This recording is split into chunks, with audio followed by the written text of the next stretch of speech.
3, 2, 1, go. Oui, donc mon nom est Gilles Adjankoura, je suis togolais, formé à l'université de Mohamed VI au Maroc dans le domaine de la qualité en industrie pharmaceutique.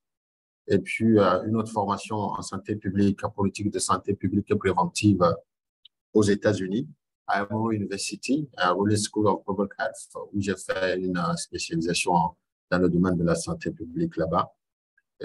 Actuellement, j'ai cet honneur de vous présenter le module sur la gestion de l'information au profit de la ASCP avec l'association des pathologistes à l'étranger. Voilà, j'essaie de traduire le nom des commanditaires de ce module de formation.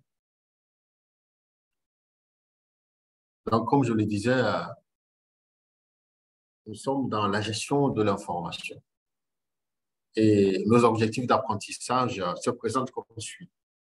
Donc, à la fin de ce module, nous espérons, avec vous les participants, que vous serez en mesure de décrire les éléments importants d'un système de gestion de l'information, d'expliquer quels sont les points à considérer lors de l'élaboration d'un système de manuel d'information, que ce soit papier ou la version électronique, et que vous soyez en mesure de décrire les avantages et les inconvénients d'un système informatisé de gestion de l'information.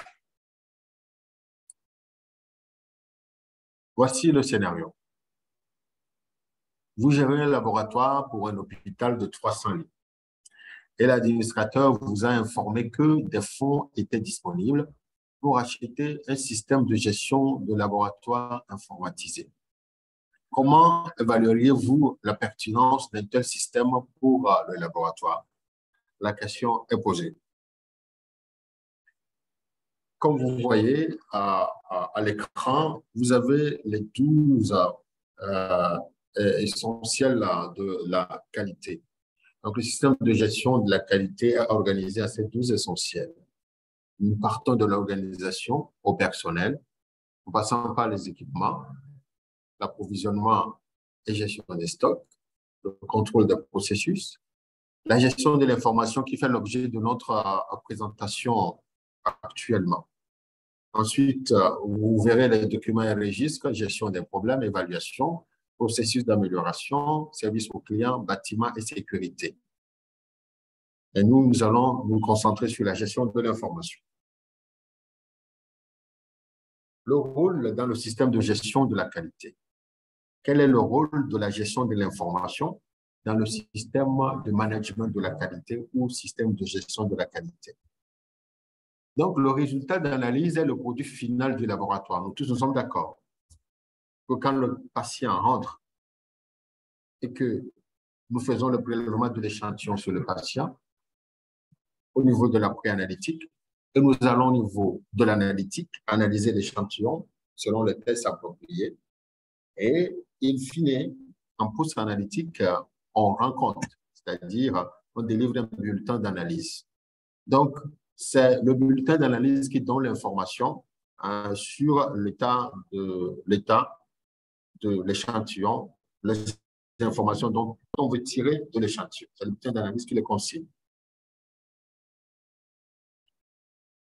Donc, la gestion de l'information passe par l'établissement des processus pour gérer les données.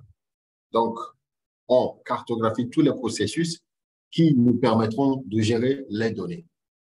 Et la gestion de ces données peut être faite sur du papier ou en version électronique. Et que ce soit papier ou électronique, ces supports vont contenir l'information sur le patient. Et quand on parle d'un rapport de qualité, d'un rapport de laboratoire de qualité, il faut que ces critères que vous voyez à l'écran soient respectés. C'est-à-dire que l'information doit être accessible, l'information doit être exacte, opportune, sûre, confidentielle et privée. Donc, ces 6 caractéristiques doivent être remplies pour un rapport de qualité.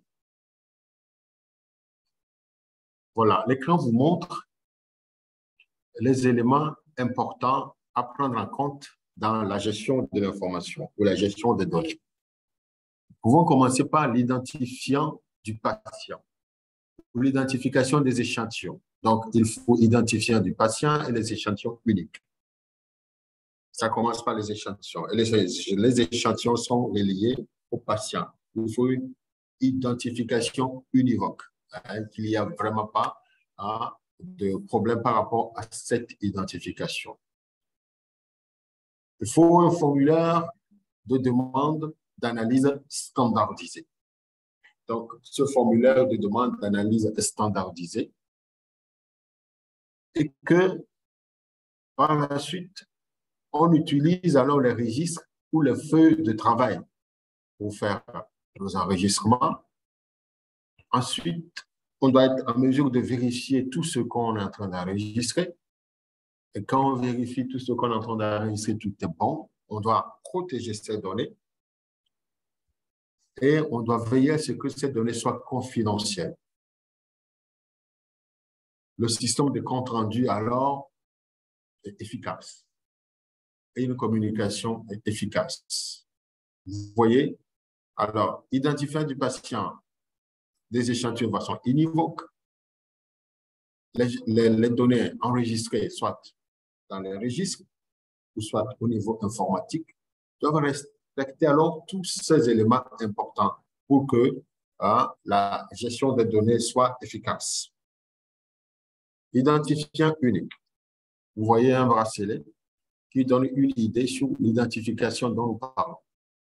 Le test, le patient, un numéro d'enregistrement, la date de naissance et le sexe. Donc, les laboratoires doivent assigner des identifiants uniques aux échantillons. C'est capital et c'est primordial. Quand c'est bien fait, ça facilite le travail en aval. Le code, un exemple.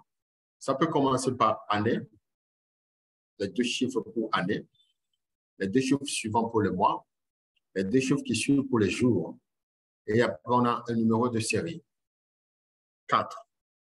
Case réservée pour ces numéros-là d'ordre, si on peut le dire ainsi. Vous allez voir, le 09, 05, 12, 0047 signifie l'échantillon numéro 47 reçu le 12 mai 2009. Donc, quand on lit le code, on a une information très rapide sur l'échantillon. Donc, on l'a prélevé le 12 mai 2009 et sur le 47e patient. Voilà. Ou carrément l'échantillon 47 prélevé le 12 mai 2009. Formulaire de demande d'analyse. Le formulaire de demande d'analyse, nous l'avons dit, doit être standardisé. Et c'est très important. La norme ISO 1589 exige que ce document-là soit standardisé et avoir d'un commun accord l'assentiment de toutes les parties prenantes pour que ça puisse avoir alors la valeur ajoutée qu'il faut. Ensuite, on a les registres de travail et les vérifications. Vous voyez les registres que nous avons en face de vous au laboratoire. Il y a certaines insuffisances que nous allons voir par la suite au niveau de ce registre. La protection des données. Que ce soit le papier ou le système informatisé, il faut protéger les données. On peut utiliser les matériaux qui sont durables au niveau du papier, stocker les registres proprement. C'est-à-dire que vous les stockez dans un environnement où il n'y a pas de poussière, il n'y a pas de risque d'humidité pour mouiller les papiers, il n'y a pas de risque qu'il y ait des rongeurs qui rongent les documents, il n'y a pas de risque des cafards qui peuvent salir les documents ou ronger carrément sur les documents. Donc, on veille à ce que ces documents papier soient bien conservés, bien rangés, bien conservés. Ensuite, le système informatisé. Il faut prévoir des sauvegardes régulières pour le système informatisé. Pour le système informatisé, c'est vrai que ça améliore l'ergonomie du travail, mais il faut s'assurer que les données sont vraiment bien sauvegardées. Il y a des données sur le disque dur, un de données, et il doit y avoir des backups, donc des sauvegardes secours, puisque en cas d'incident, en cas d'accident, en cas de non-accès aux données sur l'ordinateur, qu'on puisse être en mesure de récupérer ces données autrement. D'autres le sauvegardent sur des disques durs à l'extérieur du labo ou du lieu de stockage, ou carrément dans des clouds, donc dans des systèmes virtuels dans lesquels les données sont déposées et peuvent être récupérées à tout moment, avec aussi ces risques. Donc, je disais, il faut protéger la confidentialité et la sécurité. Le directeur de laboratoire est le responsable de la mise en place de ces lignes de conduite et de procédures pour protéger l'intimité des patients, la confidentialité des données du laboratoire. Donc, c'est le directeur du laboratoire qui a cette responsabilité de pouvoir définir les lignes de conduite, les directives, les règlements, pour pouvoir encadrer cette intimité des patients ainsi que la confidentialité et la sécurité. Le système de compte rendu des résultats d'analyse. Voilà un type de rapport. Comme nous l'avons dit, il faut que le rapport soit opportun, exact, lisible, facilement compréhensible, avec toutes les informations qu'il faut. Donc, ce bulletin aussi doit être aussi standardisé. D'accord? Voilà. La communication des résultats, des informations. Il faut développer un bon système pour communiquer au sein du laboratoire, avec les clients, avec autres personnels soignants, avec aussi des laboratoires de référence et avec des organismes officiels. La communication de l'information est très importante et doit être codée, canalisée et procédurée pour que tout se passe de façon standardisée aussi par rapport à ceux à qui on veut donner l'information. On peut arriver à certains problèmes que nous rencontrons dans la gestion de ces données, que ce soit papier ou en informatique. On peut avoir des données incomplètes. On peut avoir un problème d'identité, c'est-à-dire que l'identification est insuffisante, des insuffisances au niveau de l'identification. On va avoir aussi des problèmes au niveau des formulaires qui ne sont pas adéquats, au niveau de l'archivage qui est médiocre, je vous avais dit tantôt, surtout pour le papier, aussi où on voit cet aspect-là, la médiocrité. Les données peu organisées, les erreurs de transmission de l'information, le système informatique qui est incompatible. Voilà les problèmes qu'on peut rencontrer. Le système manuel basé sur du papier requiert des registres et des carnets bien conçus. Vous voyez, la jeune dame, la dame a pris des classeurs dans les bains avec du papier qui a été renseigné avec les informations sur le patient. Vous allez voir quelques informations en gras, ainsi de suite. Donc, nous allons voir en détail les quelques problèmes qu'on peut voir quand on fait les enregistrements sur papier. Donc, nous disons que le système manuel basé sur le papier requiert des registres et des carnets bien conçus, pratiques à utiliser et faciles à remplir. Ça doit faciliter la recherche des données aussi. Et aussi faciliter la rédaction des comptes rendus et le résumé des données. Vous voyez, entrée des données. L'âge n'a pas été enregistré au niveau du premier. Le premier cercle en haut, l'âge n'est pas enregistré. Le cercle en bas, l'âge n'est pas enregistré. Les résultats au niveau, dans la colonne du village, le nom du village n'est pas enregistré. Vous voyez? Donc, il y a des insuffisances au niveau de l'enregistrement papier, des omissions. Des fois, c'est illisible. Illisible, l'encre a traversé même l'autre côté de la feuille. Vous voyez, ce sont ces insuffisances-là qu'on observe parfois dans l'enregistrement des données sur un papier. Le système manuel basé sur du papier. Le compte rendu est le produit primaire. On doit le rendre professionnel. Vous voyez, le compte rendu doit être professionnalisé. On a besoin d'une copie pour les archives. On donne aux patients ou on donne à la partie au client, quel qu'il soit, mais quand même, on a une version en archive. Il faut garder les registres dans un endroit vraiment sûr où on régule, on contrôle l'accès à cet endroit. Le système manuel, toujours du papier, le but, sur papier stocké, le but, c'est de trouver un résultat, de tracer les échantillons et d'évaluer les problèmes qui peuvent alors survenir. Les règles utiles à observer, garder tout pendant un certain temps, assurer un accès facile à ces documents, utiliser un système logique de classement, numéroter dans l'ordre chronologique. Voilà, un exemple. Vous voyez en haut, les documents qui sont stockés pêle-mêle. Pas facile à accéder l'information à ce niveau-là. Vous voyez la souris, donc pratique vraiment à éviter pour que ça ne soit pas un nid de souris. Mais quand même, on voit à votre droite la façon dont les documents sont plus ou moins bien rangés.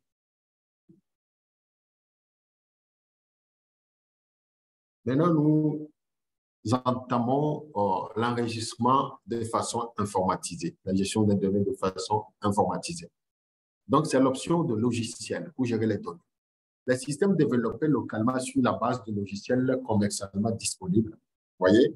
Donc, on peut développer au niveau local des logiciels qui sont commercialement disponibles en utilisant le logiciel comme les Access, le système de... Donc, ce logiciel peut être développé localement pour gérer les données ou utiliser carrément les systèmes qui sont déjà développés par d'autres organismes.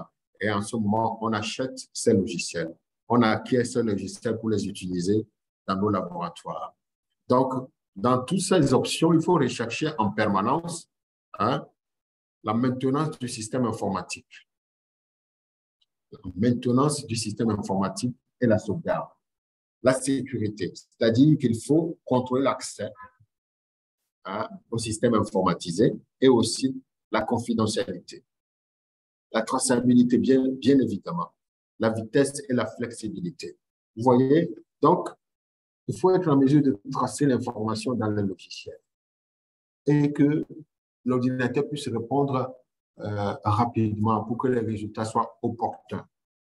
Il faut qu'on ait des possibilités de faire des paramétrages dont nous avons vraiment besoin, adaptés à nos conditions. Donc, on peut faire certains paramétrages à notre niveau, quand même à un certain niveau, quand même.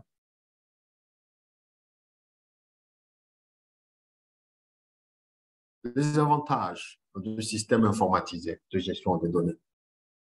Vous avez la réduction des erreurs. C'est vrai qu'on n'aura pas d'encre qui va traverser le papier pour atteindre un autre papier. On n'aura pas des gras à côté des non-gras. Des omissions, on peut en avoir, mais ça peut être réduit. Voilà, ça permet de faire un contrôle qualité. Donc, on peut enregistrer en deux. Je enregistre et après, un autre enregistre. Il y a un contrôle qui se fait en même temps pour pouvoir détecter alors les erreurs éventuelles. On peut, à partir de logiciels de l'ordinateur, extraire les données. On peut les extraire en les exploitant comme nous voulons, en figure, par exemple, en histogramme, par exemple, ainsi de suite. On peut faire des comptes rendus lisibles détaillés, transactionnels lisibles et détaillés si on le veut. On peut tracer ces comptes rendus, on peut les tracer. On peut tracer les analyses et les tendances aussi, avoir des traces, plutôt on peut avoir des traces, les tendances, les résultats statistiques, comme nous disions, on peut le faire. On peut contrôler l'accès à cet ordinateur, à ces informations. Et puis, on peut optimiser aussi, on peut faire une gestion financière dans le logiciel. Il y a certains logiciels qui ont une partie comptabilité qui alors intègrent les recettes du laboratoire. Ça permet d'avoir une idée très claire des recettes du labo. L'intégration avec autres sites, cette possibilité aussi peut se faire, c'est-à-dire qu'avec un réseau Internet ou un réseau intranet, on peut envoyer des résultats des laboratoires sur les autres sites accessibles aux clients ou aux parties prenantes qui ont besoin de ces informations. Ce sont les avantages. Mais on a aussi les inconvénients. Tout système a ses avantages et ses inconvénients, comme nous allons le voir tout à l'heure. Des fois, la formation, ça prend du temps et de l'argent. Vous voulez acquérir un logiciel pour la gestion de l'information, il faut de l'argent pour l'acheter, il faut aussi du temps pour se faire former. Et ces aspects-là n'est pas est un inconvénient. Ensuite, l'adaptation à un nouveau système. Quand le personnel est en face d'un nouveau système, d'un nouveau logiciel, il faut du temps pour s'adapter. Le coût, achat et maintenance. Vous avez acquis le matériel.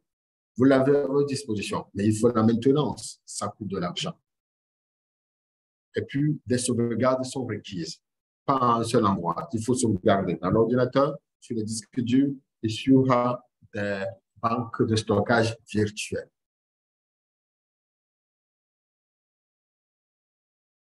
En résumé, le système pour gérer les données entrantes et sortantes, il faut un système.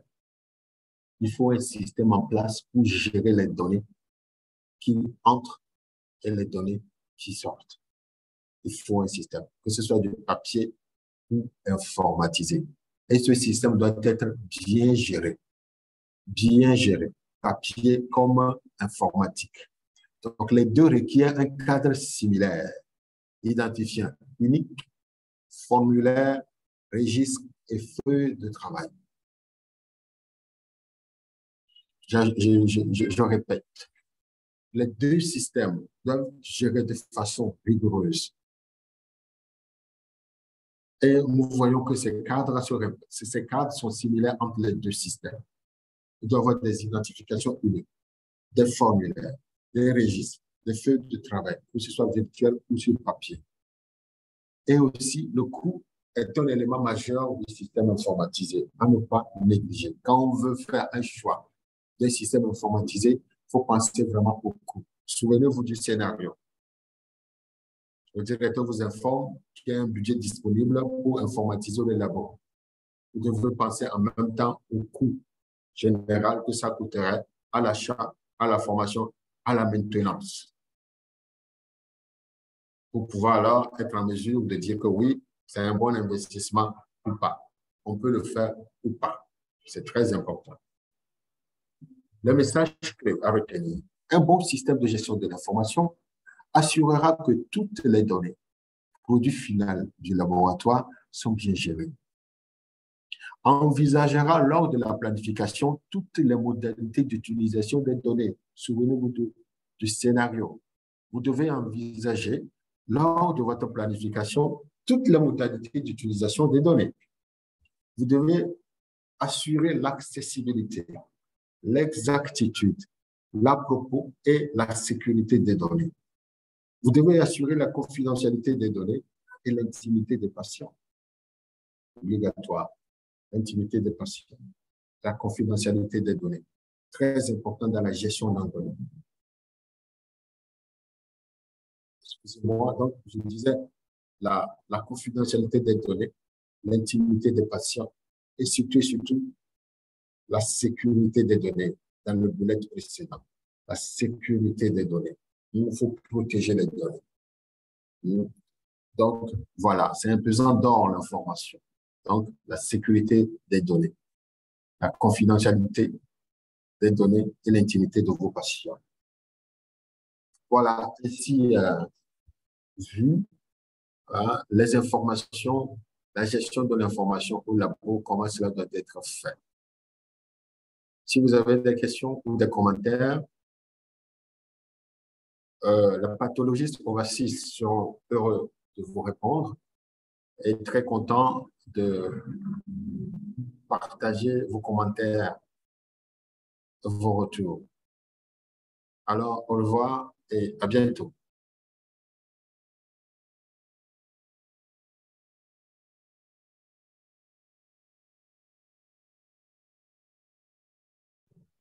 Okay, all set?